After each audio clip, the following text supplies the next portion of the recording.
नमस्कार, MP18 news में आपका स्वागत है। मैं हूं आपके साथ अनिल विश्वकर्मा। आइए रुक करते हैं खबरों की ओर। मध्य प्रदेश के सीधी जिले में बीते दिनों सड़क हादसा हुआ जिसमें प्रशासन अब बस संचालकों पर सख्ती करता नजर आ रहा है। बीते दिनों सीधी जिले में नहर में बस डूब जाने से 51 यात्रियों की जान चली गई थी, जिसमें कुछ लोगों का अब तक पता नहीं चल सका है।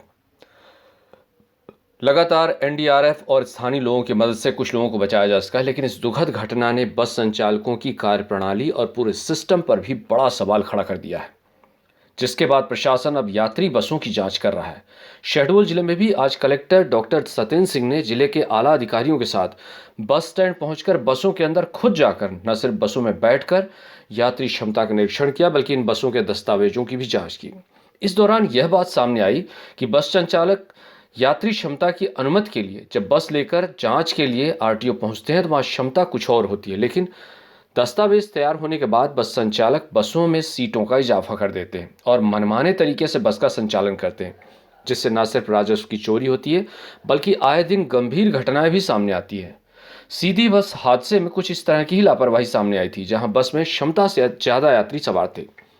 इस घटना के बाद जहां PM मोदी ने अपने ट्विटर हैंडल से ट्वीट कर घटना को दुखद बताते हुए शोक संवेदना व्यक्त करते हुए PM रिलीफ फंड से 2 लाख, वहीं मुख्यमंत्री शिवराज सिंह चौहान ने मृतकों के परिजनों को 5-5 लाख और घायलों को 50,000 रुपए के राहत राशि देने की घोषणा की है। इसके साथ ही मुख्यमंत्री शिवराज सिंह चौहान सीधी पहुंचकर मृतकों के परिजनों से मुलाकात भी की और उन्हें सांत्वना भी दिया। बहरहाल इतना तो तय है कि इस घटना के बाद बस संचालकों की मनमाई पर लगाम जरूर लगेगा।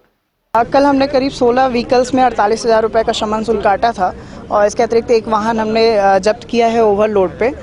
चूँकि उस पर जनता बैठी हुई थी तो अपन ने सुविधा में उसकी दस्तावेज जब्ती बना करके गंतव्य तक उसको रवाना किया था, जिस पे आगे शमन शुल्क काटने का प्रावधान किया जा रहा है। और इसके अतिरिक्त आज भी हम ये कर रहे हैं। हमारी एक टीम फ्लाइंग स्क्वाड जो है करीब ब्यौहारी और जयसिंह नगर के बीच पे कार्रवाई कर रही है।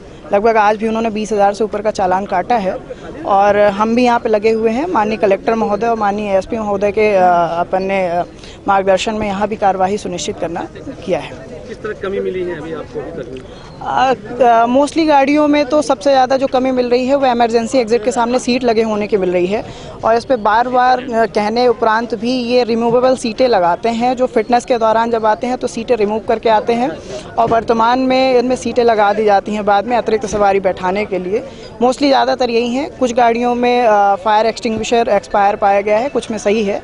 कुछ गाड़ियों पे फर्स्ट एड बॉक्स है जिसमें दवाइयाँ कम हैं, कुछ में सही है, जिसमें कम है उन पे चालान काटा जाता है। इसके बावजूद इनको परमिट कैसे मिल जाता है? देखिए, परमिट ऐसे नहीं मिलता है। परमिट के लिए कमी नहीं होती है, फिटनेस होता है। परमिट में ये सारी चीज़ें नहीं है। परमिट की जो शर्तें होती हैं, परमिट 5 साल के लिए जारी होता है, ठीक है। एक बार में यदि स्थायी परमिट है तो आप 5 साल तक बार बार देखने नहीं आएंगे। फिटनेस में देखा जाता है और वर्तमान में शासन के निर्देशानुसार पहले 1 वर्ष की फिटनेस होती थी, अब 2-2 वर्ष में फिटनेस करानी होती है और 2 वर्ष एक बड़ा समय होता है, जो कि फिटनेस के दौरान बस कुछ हो सकती है। 6 महीने और रूट पर चलने के बाद उसमें कई सारे परिवर्तन आ जाते हैं, जिसको समय समय पर रोड पे जांच की जाती है और समय पे इस पे कार्रवाई भी की जाती है। आपने देखा होगा पिछले दिनों एक दुर्घटना घटी है जिसमें काफ़ी ज़्यादा सवारियां थी, ओवरलोडेड गाड़ी थी और कई सारी चीज़ें प्रकाश में आई हैं। और उस घटना के बाद से और इसके पहले से भी कई बार और अभियान चल चुके हैं, लेकिन उसके बाद जब ये घटना इतनी हृदय विदारक घटना घटी है उसके बाद से हमने भी अपने RTO को और बाकी जो ट्रैफिक है सबको कहा कि आप लोग भी अपने यहाँ चेक करिए कि वाकई में कमियाँ क्या हैं। कल भी RTO ने कई गाड़ियाँ चालान की हैं और आज हमने और एडिशनल SP साहब ने और RTO और पूरी टीम के साथ हम लोग आए हुए हैं और यहाँ देख रहे हैं कि दर्जनों गाड़ियाँ ऐसी हैं जिनमें काफ़ी कमियां हैं। किसी में फर्स्ट एड बॉक्स नहीं है, किराया सूची नहीं है, ड्राइवर कंडक्टर जो है वर्दी में नहीं है, इमरजेंसी एग्जिट का जो वो है वहाँ पर सीटें लगा के रखी हुई हैं, किसी में फिटनेस की प्रॉब्लम है, किसी में फर्स्ट एड बॉक्स की प्रॉब्लम, तमाम तरह की जो अनियमितताएँ हैं वो देखने में आ रही हैं। बस एसोसिएशन के लोग भी यहाँ पर हैं, उनको भी बोला गया है कि वो भी अपनी जिम्मेदारी का निर्वहन करें और ताकि यात्रियों को सकुशल उनके गंतव्य तक पहुँचाया जा सके और इनके खुद के ड्राइवर और कंडक्टर भी सुरक्षित रहें। जब गाड़ी सुरक्षित ढंग से चलेगी, लोग सुरक्षित ढंग से अपने गंतव्य तक पहुँचेंगे, तब जो बस मालिक है उसको भी 4 पैसे की इनकम होगी और लोगों का जीवन भी सुरक्षित। RTO भी जिम्मेदार हैं, ट्रैफिक भी जिम्मेदार है, प्रशासन भी जिम्मेदार है, बस ओनर्स भी जिम्मेदार हैं, पब्लिक भी जिम्मेदार है। सबको मिलजुल करके करना पड़ेगा। अकेले RTO नहीं कर सकते, अकेले पुलिस नहीं कर सकती, अकेले एग्जीक्यूटिव मजिस्ट्रेट नहीं कर पाएंगे। सबकी जिम्मेदारी बनती है। जब पब्लिक बैठती है तो उसको भी देखना चाहिए। ये थी अब तक की खबरें। नई खबरों नई अपडेट के साथ बने रहे हमारे चैनल के साथ। और अगर आपने हमारे चैनल को सब्सक्राइब नहीं किया है तो प्लीज उसे लाइक करें, शेयर करें और सब्सक्राइब करें। तब तक के लिए नमस्कार।